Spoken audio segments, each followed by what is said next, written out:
হজরত শাহজালাল আন্তর্জাতিক বিমানবন্দর। এটি বাংলাদেশের প্রধান ও সবচেয়ে ব্যস্ততম প্রবেশদ্বার।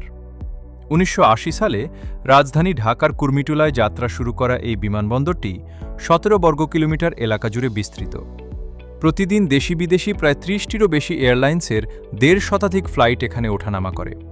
তবে শাহজালাল বিমানবন্দরের আসল রূপ বদলে দিয়েছে এর নবনির্মিত থার্ড টার্মিনাল।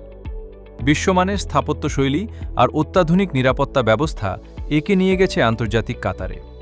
এটি চালুর পর বিমানবন্দরের যাত্রী ধারণ ক্ষমতা এখন বছরে প্রায় দ্বিগুণে দাঁড়িয়েছে।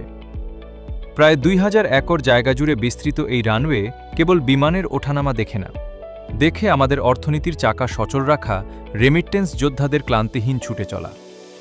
আপনি যখনই এখানে আসবেন দেখতে পাবেন এক অদ্ভুত মিশ্রণ।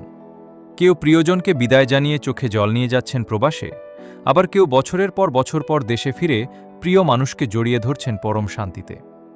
শাহজালাল বিমানবন্দর শুধু একটা স্থাপনা নয়, এটা লাখো বাংলাদেশির আবেগের একটা কেন্দ্রবিন্দু। প্রতিদিন লাখো মানুষের স্বপ্ন ডানা মেলে এখান থেকেই। আচ্ছা, আপনি কি কখনো এই বিমানবন্দর দিয়ে যাতায়াত করেছেন? আপনার প্রথমবার বিদেশে যাওয়ার বা দেশে ফেরার অভিজ্ঞতা কেমন ছিল? ভিডিওটি ভালো লাগলে একটা লাইক দিন আর আপনার প্রবাসী বন্ধুদের সাথে এখনই শেয়ার করুন। দেখা হবে পরবর্তী ভিডিওতে। আল্লাহ হাফেজ।